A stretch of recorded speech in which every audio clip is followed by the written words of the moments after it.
मैं सत्य साई बाबा जिन्होंने शांति, तपस्या, ध्यान और सत्य की शिक्षा दुनिया भर को दी, महान सत्य साई बाबा को भी प्रणाम कर कर मेरी बात की शुरुआत करना चाहता हूं। శాంతిని, ధ్యానాన్ని, సత్యాన్ని ప్రపంచవ్యాప్తం చేసి ప్రపంచవ్యాప్తంగా పేరు తెచ్చుకున్న సత్య సాయిబాబు గారికి కూడా నేను ఈ సందర్భంగా నమస్కరిస్తున్నాను। भाइयों और बहनों, आंध्र प्रदेश में इस बार भारतीय जनता पार्टी, जनसेना और तेलुगु देशम पार्टी संयुक्त रूप से भ्रष्टाचार, अपराध, माफिया और कन्वर्जन के खिलाफ अपनी लड़ाई लड़ रहे हैं। मैं ये लड़ाई को ताकत देने के लिए यहां आया हूं।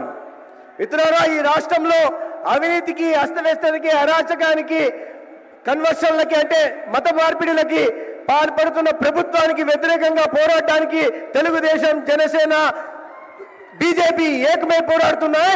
ఆ పోరాటానికి మద్దతు తెలపడానికి మీ ముందుకు నేను వచ్చాను।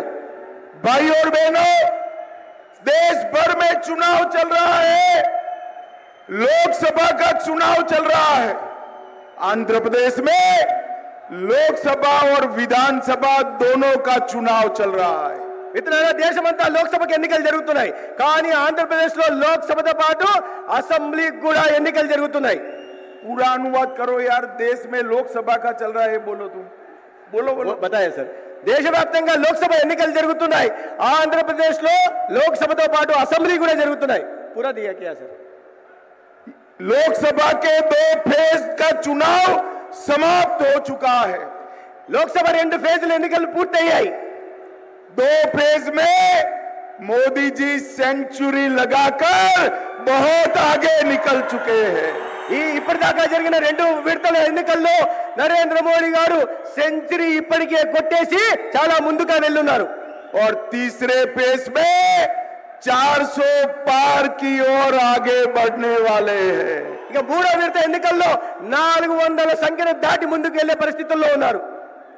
मुझे यहां आते वक्त दिल्ली के पत्रकारों ने पूछा, आप आंध्र प्रदेश में टीडीपी और जनसेना से अलायंस किया है, आपके अलायंस का मकसद क्या है, उद्देश्य क्या है?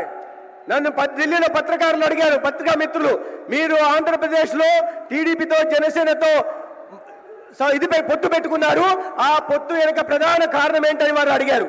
भाइयों बहनों, मैं आज इस सभा में मोदी जी, चंद्रबाबू जी, भारतीय जनता पार्टी, टीडीपी और पवन कल्याण के अलायंस का उद्देश्य बताना चाहता हूं। నేను ఈ రోజు విశాల సభలో మేము ఎందుకు పొత్తు పెట్టుకున్నామో, తెలుగుదేశం, జనసేన, బీజేపీ ఎందుకు పొత్తు పెట్టుకున్నాయి, ఎందుకు నరేంద్ర మోడీ గారు, చంద్రబాబు నాయుడు గారు, పవన్ కళ్యాణ్ గారు ఈ రాష్ట్రంలో కలిసి నడుస్తున్నారు అనే విషయానికి నేను సమాధానం చెప్పడానికి ఇక్కడికి వచ్చాను।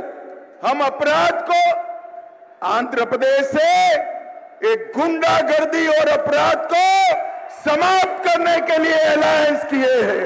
మేము ఆంధ్రప్రదేశ్లో ఈ గూండాగిరిని, నేరస్తుల్ని అరికట్టడానికి, అరాచకాల్ని అరికట్టడానికి ఇవాళ మేము ఈ పొత్తు పెట్టుకున్నాం। आंध्र प्रदेश से ये रैंपड करप्शन को समाप्त करने के लिए अलायंस किया है। పెద్ద ఎత్తున జరుగుతున్న అవినీతిని ఆంధ్రప్రదేశ్లో పూర్తిగా సమాప్తం పలకడానికి మేము పొత్తు పెట్టుకున్నాం। आंध्र प्रदेश से लैंड माफियाओं को समाप्त करने के लिए अलायंस किया है। ఆంధ్రప్రదేశ్లో విస్తృతంగా జరుగుతున్న భూమి మాఫియాని అరికట్టడానికి మేము ఈ పొత్తు పెట్టుకున్నాం। और आंध्र प्रदेश की राजधानी अमरावती को फिर से राजधानी बनाने के लिए अलायंस किया है।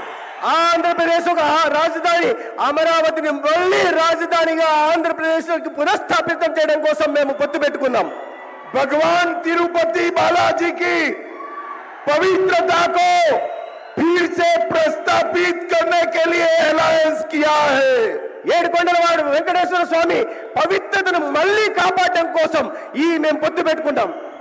और अंत में तेलुगु भाषा को बचाने के लिए हमारा अलायंस हुआ है।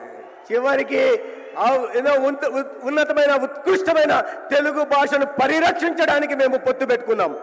भाई और बहनों, ये जगन जी की जो सरकार है वो तेलुगु भाषा को समाप्त कर कर प्राइमरी एजुकेशन में अंग्रेजी लाना चाहती है.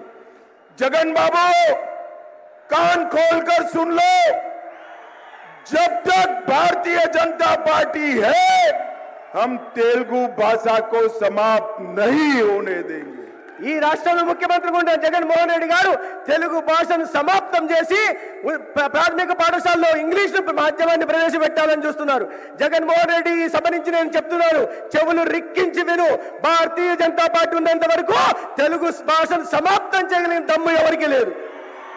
भाई और बहनों, पोलावरम पूरे आंध्र प्रदेश की लाइफलाइन है. మిత్రులారా, పోలవరం ప్రాజెక్టు పూర్తి ఆంధ్రప్రదేశ్ కు ఒక జీవనాడి లాంటిది. ये पोलावरम प्रोजेक्ट आंध्र प्रदेश का जब डिवीजन हुआ तब केंद्र सरकार ने मंजूर किया था. ఈ పోలవరం ప్రాజెక్ట్ ని అన్యాయంగా అశాస్త్రీయంగా ఆంధ్రప్రదేశ్ విభజన జరిగినప్పుడు నరేంద్ర మోడీ గారి నాయకత్వంలోని కేంద్ర ప్రభుత్వం పోలవరం ప్రాజెక్ట్ ని ఇక్కడ మంజూరు చేసింది. परंतु जगन जी की सरकार ने अपने करप्शन से पोलावरम प्रोजेक्ट को लगभग डिरेल कर दिया है. పోలవరం ప్రాజెక్టు రైతుల కోసం మేము మంజూరు చేస్తే ఇక అవినీతి పరుడైన జగన్మోహన్ రెడ్డి పోలవరం ప్రాజెక్టును ముందు సాగకుండా తన అవినీతి కోసం ప్రాజెక్టును పూర్తిగా ఆలస్యం చేసే పని చేస్తున్నారు. भाई और बहनों, मैं आपको एक मोदी गारंटी कहने आया हूं. మిత్రులారా, నేను మీ అందరికీ ఒక మోడీ గారి గ్యారంటీ చెప్పడం కోసం ఇక్కడికి వచ్చాను. आप आंध्र प्रदेश में चंद्रा बाबू जी की सरकार बना दीजिए, ऊपर नरेंद्र मोदी सरकार बना दीजिए. 2 ही साल में पोलावरम प्रोजेक्ट को हम समाप्त कर कर किसानों के खेत तक पानी पहुंचाएंगे. మిత్రులారా, ఈ సందర్భంగా మీ అందరికీ హామీ ఇవ్వదలుచుకున్నాను. ఈ రాష్ట్రంలో చంద్రబాబు నాయుడు గారి నాయకత్వంలో ప్రభుత్వం ఏర్పాటు చేయండి, కేంద్రంలో నరేంద్ర మోడీ గారి నాయకత్వంలో ప్రభుత్వం చేయండి. నేను ఇస్తున్న హామీ అంటే రాబోయే 2 సంవత్సరాల్లో పోలవరం ప్రాజెక్టును పూర్తి చేసి ప్రతి రైతుకు నీళ్ళు ఇచ్చే కార్యక్రమాన్ని తీసుకొస్తాం. भाई और बहनों, अभी ये इंडिया अलायंस वाले घूमते हैं और कहते हैं कांग्रेस पार्टी को बहुमत दो, इंडिया अलायंस को बहुमत दो. మిత్రులారా, ఈ ఇండియా అలయన్స్ ఏదైతే ఉందో వీళ్ళు ప్రజల్లోకి వెళ్ళి ఇండియా అలయన్స్ కు ఆదరణ ఇవ్వండి, మెజారిటీ ఇవ్వండి అని వాళ్ళు అడుగుతున్నారు. भाई और बहनों, मैं आज आप सबके सामने, आंध्र प्रदेश की जनता के सामने पूछना चाहता हूं इंडिया अलायंस वालों को कि भगवान न करे, ऐसा संभव नहीं है, उनका सुपड़ा साफ होने वाला है, परंतु भगवान न करे आपको बहुमत मिला तो आपका प्रधानमंत्री कौन होगा. మిత్రులారా, ఈ మాధ్యమంగా నేను ఇండియా అలయన్స్ అడగదలుచుకున్నాను. మీరు ఇండియా అలయన్స్ ఎందుకైతే మీరు ఎప్పటికే ఖాళీ అయిపోయినారు, కానీ మీ ఇండియా అలయన్స్ వస్తే మీలో ప్రధానమంత్రి ఎవరనే విషయాన్ని ముందు సమాధానం చెప్పాల్సిన అవసరం ఉంది. भाइयों बहनों, आप मुझे बताओ, क्या शरद पवार जी प्रधानमंत्री बन सकते हैं क्या? ఏం మిత్రులారా, మీరు చెప్పండి, శరద్ పవార్ ప్రధానమంత్రి అయ్యే అవకాశం ఉందా? जोर से बोलो, शरद पवार जी प्रधानमंत्री बन सकते हैं क्या? గట్టిగా ममता बनर्जी बन सकती है क्या?